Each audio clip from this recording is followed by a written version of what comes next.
So let's look at Trae Young. We're in the playoffs with Milwaukee, and in game number 1, we could see the difference. Trae Young had 48 points, 11 assists, but now in game 2, Trae Young ends up having 15 points and 3 assists. And you ask yourself, why? What happened? Milwaukee did the adjustment that they had to make. And we're going to take a look at what did Milwaukee do to be able to change. Let's take a look at let's try to understand why. This is a clip from game 3. What's super important with how Atlanta is Milwaukee was in a drop coverage. Drop coverage means that our big's job is to protect the paint.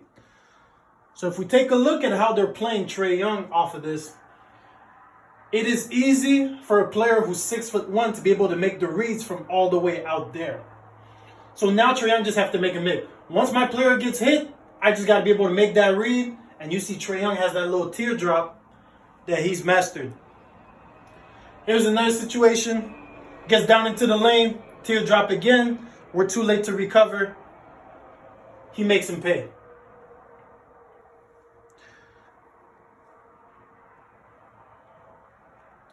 Now you ask yourself, why is that important, Coach O? Anytime my guard is able to get into the paint, what that does is that it forces the defense to have to collapse, and now it creates easier shot opportunities for my other teammates who just have to catch and finish the play. So here, same concept. John Collins is going to set that screen. Trae Young makes that read, gets to the elbow, and now John Collins has this ability to use his speed coming from outside, make a move going towards the basket with momentum, and he's able to finish the play. So just by having your guard get into the teeth of the defense, Giannis goes under, the reads are simple. Anytime somebody goes under, especially on the high pick and roll, we keep the defense honest. So Giannis goes under, the read is easy, I got the advantage, I can make the reads, I'll make you pay. Advantage Atlanta. Is that a situation? We got Clint Capella setting the screen. Anytime you can see the advantage, what defense is willing to give up is we're going to protect the basket. But now, he's scoring at the level 2, mid-range. He's able to get that floater up over the top of those bigs because he's able to see. There's another situation with Clint Capella. Clint Capella is going to set that screen. Right? Same concept. Under the pick and roll. As soon as you get hit, boom, I'm able to see. Get hit. We're looking again. This is still game 1. Pick and roll. Now I got some speed. I'm looking. I'm probing into the lane, keeping my dribble. Off the screen. Again, as soon as you get a hit, Trae Young's going to make you pay. There's that situation. Clint Capella is going to set that screen and roll hard going to the basket. 2 defenders commit to Trae Young, and like we said, creates cleaner looks for the rest of his teammates. Clint Capella, all he has to do is catch and finish. Now situation now we're looking at John Collins. Up, screen, is able to finish. Very easy for all his teammates. Here Kevin Huerter's going to get a wide open look because Trae Young has all this attention. All your teammates have to do is be able to catch the ball, shoot, catch, be ready to shoot, catch, be ready to put the ball on the floor, catch, roll, get hard, go into the basket. Trae Young's able to find John Collins on the roll. When you have a dynamic roller, anytime you're able to get to the paint,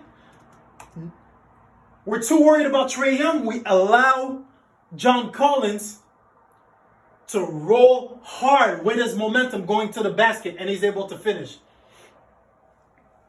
Now, once we get comfortable, we don't have anything. The ball's going to find Trae again. Now, once we get comfortable, we're able to get a little showtime. Angle, hits the ball off the backboard. Still can't believe he did that. And John Collins able to finish with a highlight dunk. Now we're in game 2. What's the adjustment that Milwaukee has made? On the pick and roll now, what we're going to do is we are going to shrink the floor. So when Trae Young gets the ball, we're helping at the elbows, we're helping off of our guys, we're helping higher up the floor. So now Trae Young sees bodies, and you can see how Brook Lopez is. Brook Lopez is not sagging into the paint anymore. Brook Lopez is up. So now we're tagging our rollers early, and we're forcing Trae Young to make a decision higher up the floor, and he's off balance. Now we see bodies, advantage Milwaukee. Want to take a look at another situation?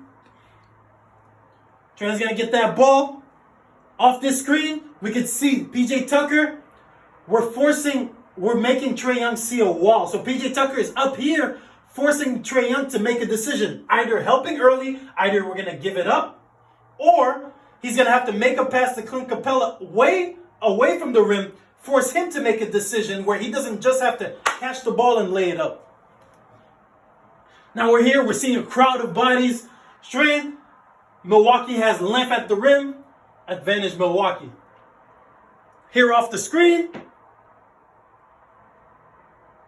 again, Brook Lopez, higher up the floor. Now we're at the three-point line instead of being all the way down to the paint.